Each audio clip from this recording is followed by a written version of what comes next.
Rachel. Oh, Rachel. Rachelle. Because there's another one in the class. Are there two Rachels? Yeah. Oh, look at that. Okay.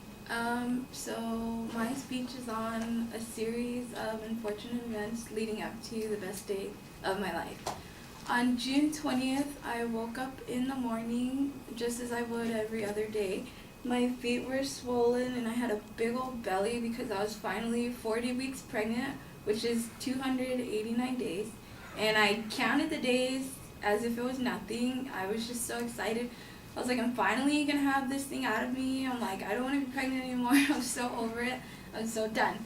So June 20th came and everyone came to my house. They were like, oh, we're just gonna stay with you. We're gonna wait until you go to the hospital. And then I was like, well, can I go to the hospital for anything? They're like, no, you can't go until there's some sign of you in labor. I was like, well, if I pee myself, can I go? They're like, no, you can't do that. So then June 20th came and went. Still no baby. But I didn't think anything of it. I just wanted to wait it out. So the next day, I was kind of freaking out because I was already 1 day over my due date. But everyone was like, oh, you're fine. That's nothing. That's normal when it happens because it's your first baby. So I was like, okay, that's fine. So the next day, June 22nd came and I was 2 days over my due date and I started freaking out. I was like, what is going on? Where is this kid? And my mom was like, she's fine, she'll come when she's ready, I was like, she needs to come right now. I was like, because I'm ready and everybody else is annoying me because they're sending me all these text messages asking, oh, where's the baby? Have you had the baby yet? And I'm like, no, I haven't had the baby yet. I'm like, if I had the baby, I would have sent pictures or posted something on somewhere. And then they're like, oh, well, you're fine. So I called up my doctor and I asked her, I was like, I still have no baby. She's like, oh, that's fine. She's like, we'll schedule you for a non-stress test appointment. So she scheduled me for a non-stress test appointment on June 25th. So I was officially 5 days past my due date. So I went in at 10 o'clock in the morning and I had a couple of slices of watermelon and some water to drink that day. And then I went in the room and there was a whole bunch of other pregnant people in there. And they were just sitting there and they were all strapped up to the monitor. And they were just checking out the baby, to see how her kid counts were and everything.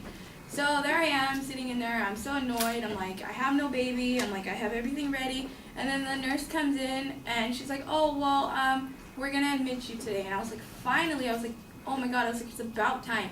So she admitted me that day, and I had to call home, of course, because I didn't have any of my stuff on me. So they came, and everybody just came, and they were just waiting and waiting and waiting, and still no baby.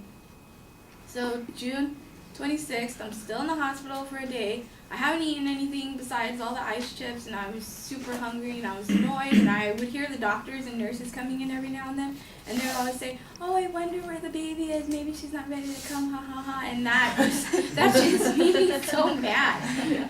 So then, June 28th, my water finally broke, and I'm just sitting there, I'm like, oh yeah, I'm like, the baby's gonna come any minute now, and all of my friends are in the room, they're like, oh, I wonder what she's gonna look like, oh my God, we're so happy for you, blah, blah, blah.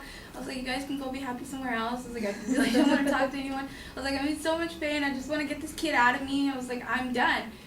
So then I'm like, all right, I'm tired. I've been here for 3 days already. I'll just take a nap. So when I awoke from my nap, I had an oxygen mask on my face, and there was a crash cart in my room. And I saw my sister and my cousin all cuddled up on the couch. I look over to the side.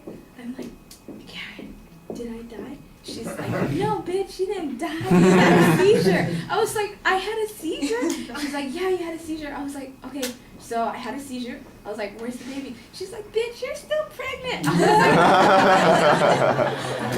was like, no way. And then I was like, where's everybody else? She's like, well, your mom is behind the nurse's station because she's inconsolable. She was sitting in the room. She was freaking out. She was panicking. She was about to give you CPR. They had to pry her off of you, and now she's back there. So after everything settled down, probably 2 hours later, I got the okay from the doctor. They're like, oh, you're ready to push. I was like, I can't push. I was like, I'm so tired. And then they were like, oh, well, you're fine. You'll do fine. So then soon enough, I started pushing, and a couple hours later, there she was. She was 5 pounds, 13 ounces. And that's the best day of my life.